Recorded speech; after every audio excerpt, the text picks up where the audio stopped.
जब इतना गलत हो जाता है तो अपना चेहरा अपने को पसंद नहीं आता और अपना जीवन अपने को पसंद नहीं आता और अपने अंदर से मन कहने लगता है नष्ट कर दो इस शरीर को। फिर वो जो आगे की लीलाएं होती है, अच्छा ऐसा हुआ, फांसी लगा ली, जहर खा लिया, ये कर लिया, वो कर लिया। यदि तुम परमार्थ के पथिक हो, ये तीन बातें नहीं है तो तुम्हारा पतन हो चुका है।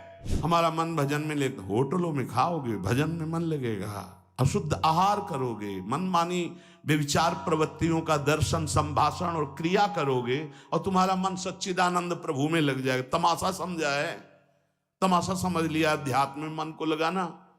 अपनी दिनचर्या में इतना पावर है कि जहर भी समन हो जाएगा। मीरा जी का समन हो गया ना।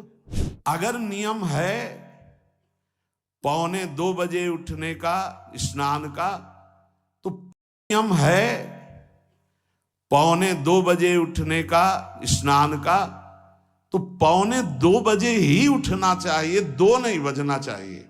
अपने पास सामर्थ्य होने पर नीचापमानम सुधा, वो नीच है, मुझ पर शासन कर सकते हैं, पर उसके द्वारा किए हुए अपमान को सह गए और अंदर से मनाया भगवान तुम्हें सुखी रखे, स्वस्थ रहो। जिसका इंद्रिय मनोनिग्रह युक्त समय व्यतीत होता है भगवत चिंतन में, वो महापुरुष है। अभी वर्तमान में ही है, चिंता मत करो, स्थिति जागृत होने में देर नहीं। सच्ची सच्ची तुम में बहुत सामर्थ्य है, जागो। अगर झुक गए तो रौंद दिए जाओगे। ये 8 बातें भगवत भक्त अपने जीवन में जांच ले कि है कि नहीं है, अगर ना हो तो धारण कर ले। पहला है, संत महापुरुष आपके जीवन में है कि नहीं, ये जांच करनी है। देखा है हमने, अगर किसी संत को आदर्श मानकर आप नहीं चल रहे हो तो दिमाग को खसकते हुए देखा, खसक गया है दिमाग। वो मनमानी आचरण केवल सिद्ध बनने के लिए कर रहे हैं। उनके आचरण ऐसे कि भोले भाले लोग ये समझे कि ये तो सिद्ध है। और जानते हो सिद्ध किसे कहते हैं?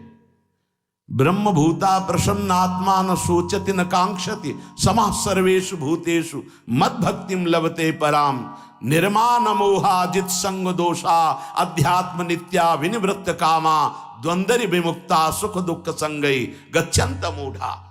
ये स्थिति आनी चाहिए। पूरा कोरा जैसे नाटक मंच पर नाटक किया जाता है ना, पूरा दिखाई देता है, पूरा नाटक। क्यों? क्योंकि कोई डांटने वाला नहीं है, कोई आदर्श नहीं है महापुरुष जीवन में।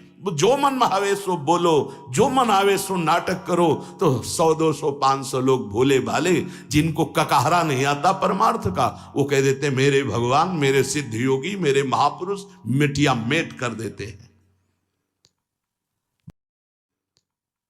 बात तो तब समझ में आवे जब रसिक जन पास करे, गुरुजन पास कर दे। अपने मन से कुछ नहीं होता, जिसे महापुरुष पास कर दे वही होता है। संत महापुरुष कहे ठीक चल रहे हो, ठीक है, या वो मौन स्वीकृति दे दे, ठीक है। अपने मन से सिद्ध बनने पर सिद्ध थोड़ी कोई हो जाता है।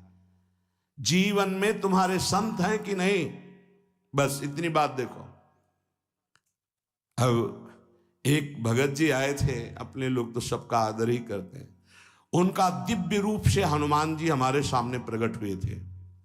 सच्ची बात कह रहे हैं, जिस समय दिव्य रूप हनुमान जी ने धारण किया तो हनुमान जी महाराज के ही भाई पवन पुत्र भीम कंपायमान थे। भीम जैसे हनुमान जी वैसे भीम, बड़े बड़े पर्वतों को अपनी टक्कर से चूर करने की सामर्थ्य रखने वाले। अभी पैदा ही हुए थे भीम और गोद में लिए हुए माता कुंती चल रही थी। अचानक सिंह निकला, दहाड़ हुई तो गिर गए भीम।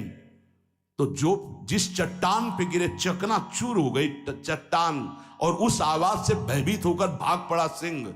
अभी गोद में बच्चा थे।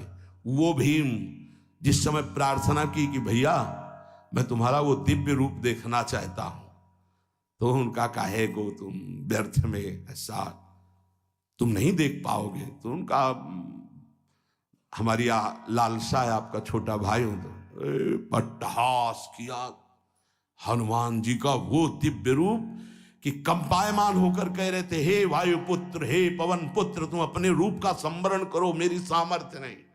और वो व्यक्ति ऐसे कह रहा, मैं दिव्य हनुमान। हम कह रहे पाखंड मत करो, ठीक से चलो तो ये सब भगवत स्वरूप अनुभव में आ जाएंगे।